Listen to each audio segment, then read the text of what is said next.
बिपिन बाबू के लिए स्त्री ही संसार की सुंदर वस्तु थी। वह कवि थे और उनकी कविता के लिए स्त्रियों के रूप और यौवन की प्रशंसा ही सबसे चित्ताकर्षक विषय था। उनकी दृष्टि में स्त्री जगत में व्याप्त कोमलता, माधुर्य और अलंकारों की सजीव प्रतिमा थी।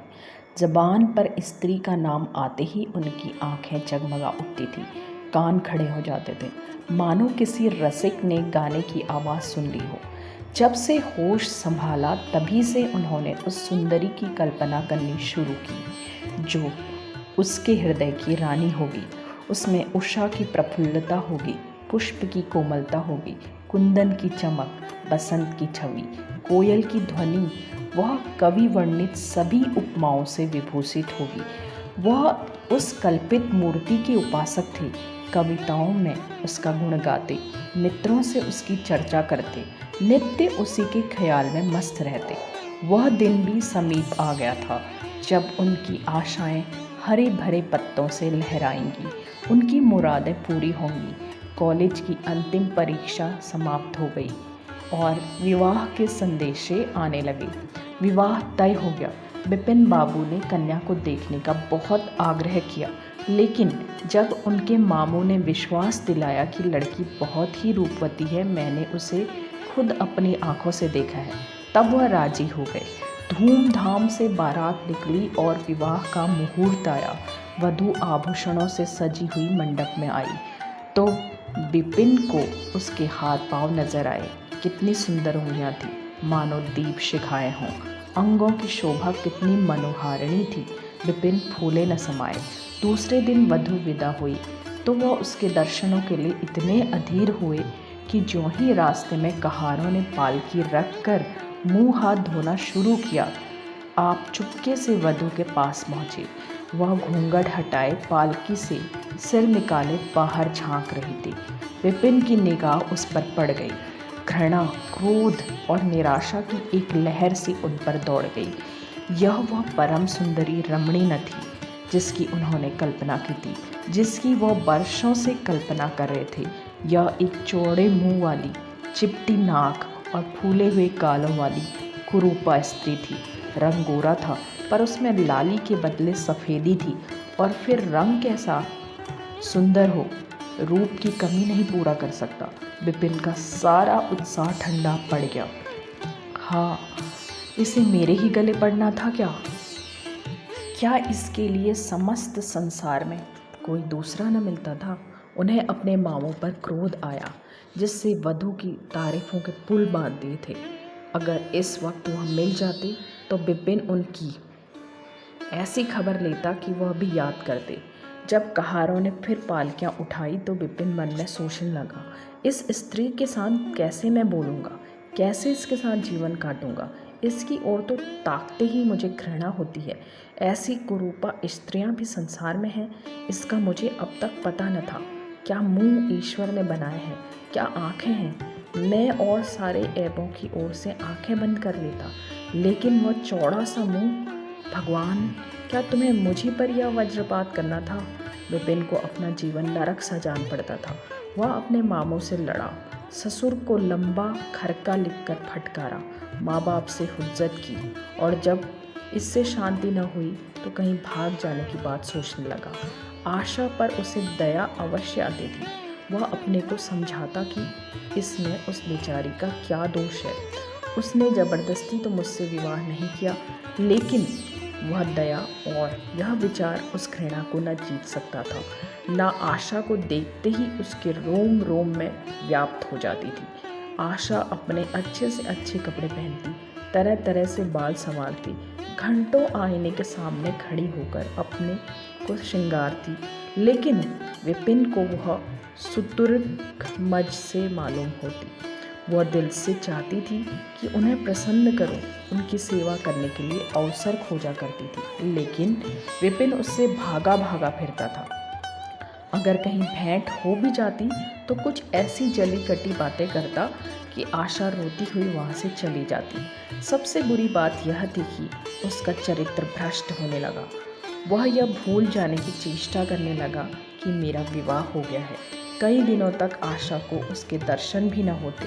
वह उसके कह की आवाज़ बाहर से सुनती, झरोखे से देखती कि वह दोस्तों के गले में हाथ डाले सैर करने जा रहे हैं और तड़प कर रह जाती। एक दिन खाना खाते समय उसने कहा, अब तो आपके दर्शन ही नहीं होते, क्या मेरे कारण घर छोड़ दीजिएगा क्या? विपिन ने मुंह फेर कर कहा, घर ही पर तो रहता हूँ, आजकल ज़रा नौकरी की तलाश है, इसलिए दौड़ धूप ज़्यादा करनी पड़ती है। आशा, किसी डॉक्टर से मेरी सूरत क्यों नहीं बनवा देते? सुनती हूँ आजकल सूरत बनाने वाले डॉक्टर पैदा हुए हैं। विपिन, क्यों नाहक चढ़ाती हो? यहाँ तुम्हें किसने बुलाया था? आशा, आखिर इस मर्ज की दवा कौन करेगा? विपिन, इस मर्ज की दवा नहीं है, जो काम ईश्वर से न करते बना उसे आदमी क्या बना सकता है? आशा, यह तो तुम ही सोचो कि ईश्वर की भूल के लिए मुझे दंड दे रहे हो। संसार में कौन ऐसा आदमी है जिसे अच्छी सूरत बुरी लगती हो, लेकिन तुमने किसी मर्द को केवल रूपहीन होने के कारण कुंवारा देखा। रूपहीन लड़कियां भी माँ बाप के घर नहीं बैठी रहती, किसी न किसी तरह उनका निर्वाह हो ही जाता है। उसका पति उन पर प्राण न देता हो, लेकिन दूध की मक्खी नहीं समझता। विपिन ने झुंझला कर कहा, क्यों नाहक सिर खाती हो?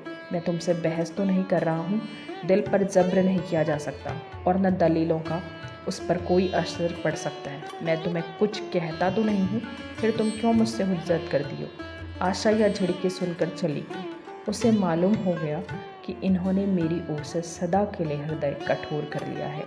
विपिन तो रोज़ सैर सपाटे करते, कभी कभी रात रात भर गायब रहते। इधर आशा चिंता और नैराश्य से घुलते घुलते बीमार पड़ गई, लेकिन विपिन भूल कर भी उसे देखने न जाता। सेवा करना तो दूर रहा, इतना ही नहीं, वह दिन में मनाता था कि वह मर जाती तो गला छूटता, अब की खूब देखभाल कर अपनी पसंद का विवाह करता। अब वह और भी खुलकर खेला। पहले आशा से कुछ दबता था, कम से कम उसे यह धड़का लगा रहता था कि कोई मेरी चाल ढाल पर निगाह रखने वाला भी है। अब वह धड़का छूट गया, कुवासनाओं में ऐसा लिप्त हो गया कि मर्दाने कमरे में भी जम घटे होने लगे। लेकिन विषय भोग में धन ही का सर्वनाश नहीं होता, इससे कहीं अधिक बुद्धि और बल का सर्वनाश होता है। विपिन का चेहरा पीला पड़ने लगा, देह भी क्षीण होने लगी, पसलियों की हड्डियां निकल आई, आँखों के इर्द गिर्द गड्ढे पड़ गए।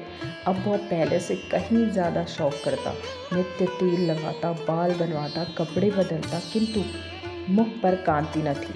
रंग रोगन से क्या हो सकता था? एक दिन आशा बरामदे में चारपाई पर लेटी हुई थी। इधर हफ्तों से उसने विपिन को न देखा था।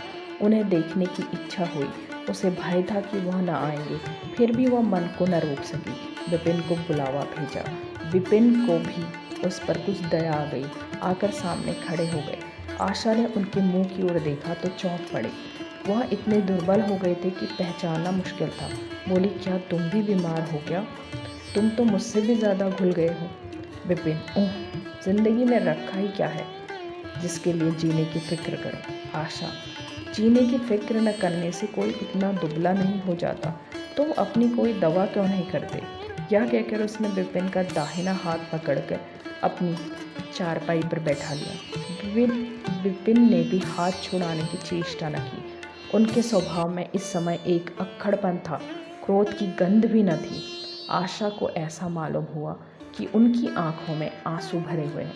विपिन चारपाई पर बैठते हुए बोले, मेरी दवा अब मौत करेगी। मैं तुम्हें जलाने के लिए नहीं कहता, ईश्वर जानता है, मैं तुम्हें चोट नहीं पहुंचाना चाहता। मैं अब ज़्यादा दिनों तक नहीं जीऊँगा। मुझे किसी भयंकर रोग के लक्षण दिखाई दे रहे हैं। डॉक्टरों ने भी वही कहा है। मुझे इसका खेद है कि मैंने तुम्हें बहुत कष्ट पहुंचाया, मुझे क्षमा करना। कभी कभी बैठे बैठे मेरा दिल डूब जाता है, मूर्छा सी आ जाती है।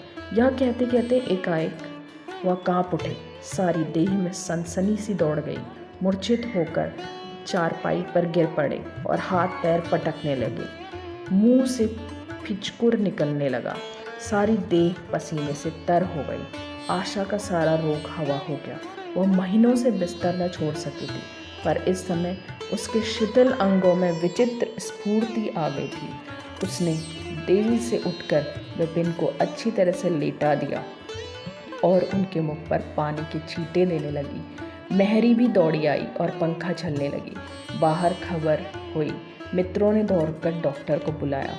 बहुत यत्न करने पर भी विपिन ने आंखें न खोली। संध्या होते होते उनका मुंह टेढ़ा हो गया और बायां अंग शून्य पड़ गया। हिलना तो दूर रहा, मुंह से बात निकलना भी मुश्किल हो गया। यह मूर्छा न थी, फालिस था। फालिस के भयंकर रोग में रोगी की सेवा करना आसान काम नहीं है। उस पर आशा महीनों से बीमार थी, लेकिन इस रोग के सामने वह अपना रोग भूल गई। 15 दिनों तक विपिन की हालत बहुत नाजुक रही। आशा दिन के दिन और रात की रात उसके पास बैठी रहती, उसके लिए पथ्य बनाती, उन्हें गोद में संभाल कर दवा पिलाना, उनके ज़रा ज़रा से इशारे को समझना उसी जैसी धैर्यशील स्त्री का काम था। अपना सिर दर्द से फटा करता, ज्वर से देह तपा करती, पर इसकी उसे ज़रा भी परवाह न थी। 15 दिनों के बाद विपिन की हालत कुछ संभली। उनका दाहिना पैर तो लुंज पड़ गया था। वह तोतली भाषा में कुछ बोलने लगे थे। सबसे बुरी गत उनके सुंदर मुख की हुई थी। वह इतना टेढ़ा हो गया था जैसे कोई रबड़ के खिलौने को खींचकर बढ़ा दे। बैटरी की मदद से ज़रा देर के लिए बैठ या खड़े हो जाते थे, लेकिन चलने फिरने की ताकत न थी। एक दिन लेटे लेटे उन्हें क्या जाने क्या ख्याल आया। आईना उठाकर अपना मुंह देखने लगे। ऐसा कुरूप आदमी उन्होंने कभी न देखा था। आहिस्ता से बोले, आशा, ईश्वर ने मुझे ज़रूर सज़ा दे दी है। वास्तव में यह उसी बुराई का बदला है जो मैंने तुम्हारे साथ की।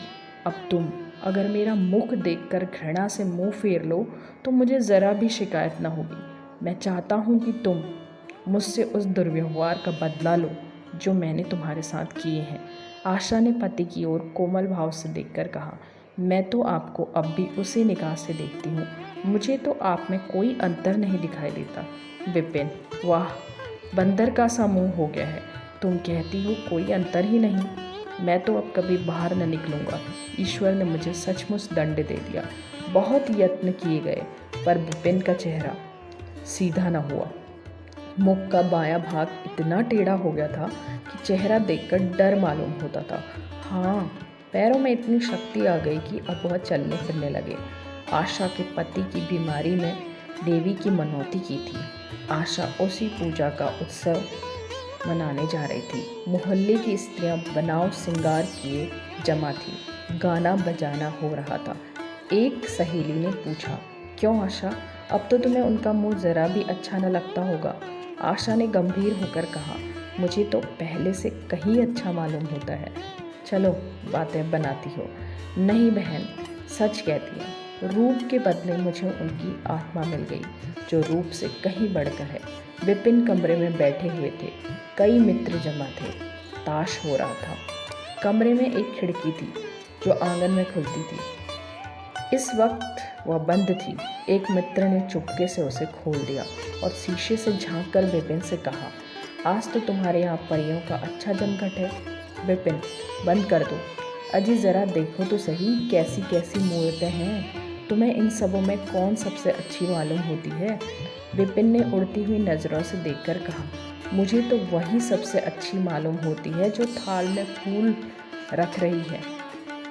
वाहरी वाहरी निगाह, क्या सूरत के साथ तुम्हारी निगाह भी बिगड़ गई? तो वह सबसे बदसूरत मालूम होती है, इसलिए कि तुम उसकी सूरत देखते हो और मैं उसकी आत्मा देखता हूँ। अच्छा, यही मिसेज विपिन है? जी हाँ, यही वह देवी है।